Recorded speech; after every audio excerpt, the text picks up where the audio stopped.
Hi everybody, it's Sidegigcrafts, Tanya, and I have Inktober starting today. October 1st is the day, and what Inktober is, if you're not familiar, you are challenged to draw every day or use your ink. Okay, so that is something I do. It's something, it's great to practice. I've talked a lot about watercolor practicing, talked a lot about inking, and I want to try to get back to it. And it's been a long time since I've worked on it. I was doing really good drawing and painting every single day. Don't worry, my paper crafts are not going away. I'm just adding another little touch to it. This is part of my journey, and keep watching because I know that I've got a little bit of something for everybody here as I am constantly creating, and my brain just does this, you guys. I don't know. I flip from one to the next. Don't worry, my paper crafts are not going away. I still love it. But I want to add this to my practice because it helps me grow in my paper crafting, in all of it. It helps me open up boxes and thought patterns that help me be more creative.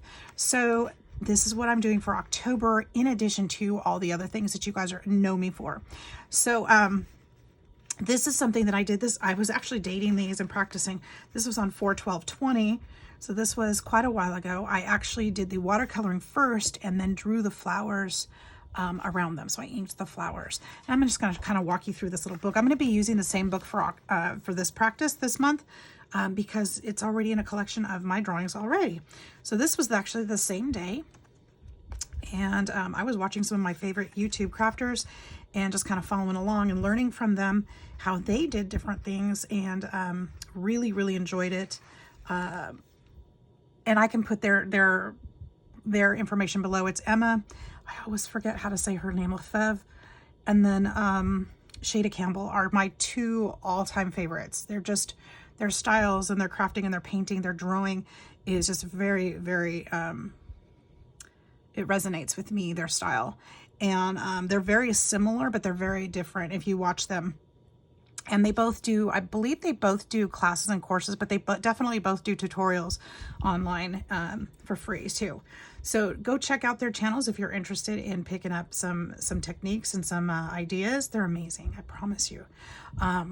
So these were inspired mostly by the two of them. This one's, I dated it upside down. I don't know why. But this is just me practicing and doodling, doing my own thing. Some of these may be from tutorials. I'm not sure. If they were, it was from one of the two of them. So I was really enjoying this. Just a couple days later, you can see I'm doing just pretty much every day. I don't care for that one much. This one was just kind of blending, and I overworked it for sure. But if you look real carefully, you can see trees in there. Not super proud of that one, but you can see mountains. This is what the idea was. Sunset, trees, just the basic. I didn't do any ink on that one. Did some ink on that one.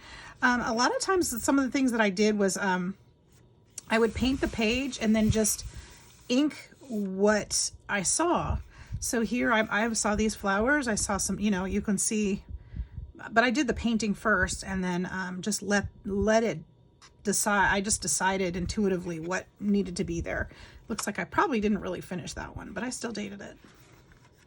This is the beginning portion of that. So I never inked that one, but you can see flowers. Right now I can see irises. I see some beautiful irises in here, and the flowers just heavy leaves sticking up through there. So that's what I would draw if I was doing that there. So that's kind of how it worked for me. I think I was practicing vegetables. These are some drawings that I did, and I traced them onto different projects. So I actually drew this one out, and then I traced it on my tracing paper. And then I, when you put lead on the other side of the paper and then you color over it, it will trace onto the other paper. So that's what I was doing here. Same with the butterfly. I need to use that because that's a really pretty butterfly. I need to use that for something. I had a potion bottle. I drew this. You can see I transferred it there. My kitty that I made up. I made up a whole little collection of kitties, a little litter. Here's a sweet pea I was drawing. and a person. Chloe and I started drawing faces. We were going to draw faces every day, which is a really great practice too, because my faces are not that good. We actually followed a tutorial for this one. I can see my erase lines where I had my guides.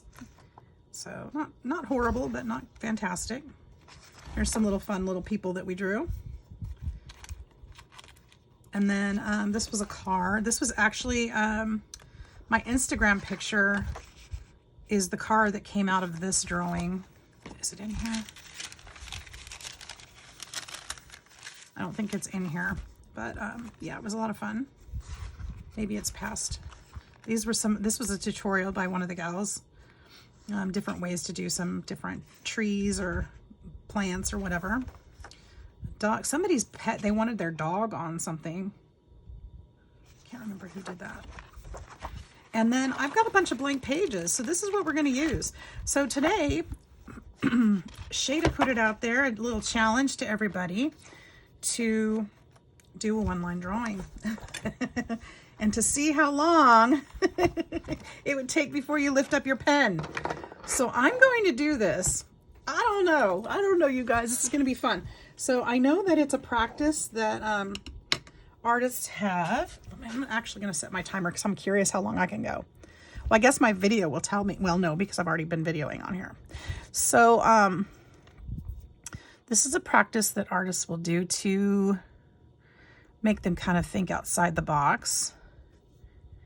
And the idea is that you have to start your drawing. You cannot lift up your hand. And you have to see what you can make. So I'm kind of hesitant to use this pen. I don't know if it's gonna, I think it should hold up just fine.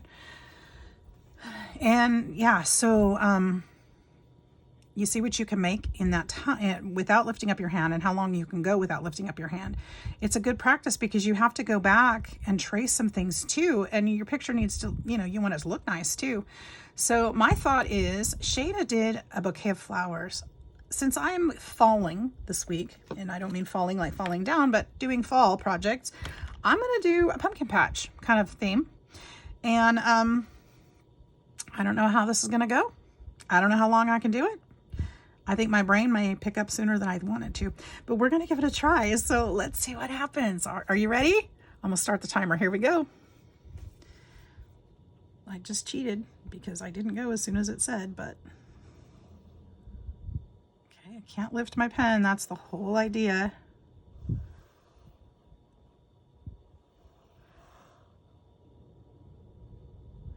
It's a one-line drawing, and they do this, again, it is intended to help you think about,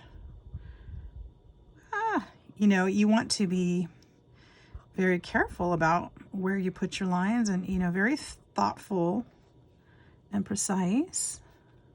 And I already picked it up. So I went 40 whole seconds. Woo, wow. Okay, that was terrible. Should we try again? Let's try again. Let's try one more time and see how far we can get this time. All right, since it was so short, that was rough. All right, one more try. I'm gonna actually turn my paper this way. So I think if I can keep going, I'd rather go this way than up, because pumpkin's late this way. All right, let's try this one more time, and then we're gonna call it a day on this challenge. We'll do something else tomorrow, but let's try one more time. Okay, here we go. That was horrible, you guys. Horrible. 40 whole seconds. Wow. But it just tells you, we're so used to picking up our pencils and thinking about it. And we want to be intentional, but we also want to, relax. And I don't know what pumpkin leaves look like. I can't remember for real. Actually, as I'm looking at this die cut, it probably is pretty similar or pretty close, because they would have researched that, right? Oh, now what am I going to do? I did a curly Q. I have to go back on that. Well, that's not so bad, actually. Okay, and I picked it up again. So we're at 49 seconds. It's not that easy, guys. Give it a shot. You'll see what I mean. All right, tomorrow, I think we may try this one more time, and then we're going to do some doodles or something. But this was fun. It's fun. I'm going to keep trying it. Maybe I'll do this every day along with my drawing because, well, unless I can get better at it, and then I'm doing it for 10 minutes, and that would be silly to do that and drawing. So anyways, there's my one-line challenge. Shada made me draw it. Hope you guys are all having a great day. We'll see you in the next video. Bye-bye.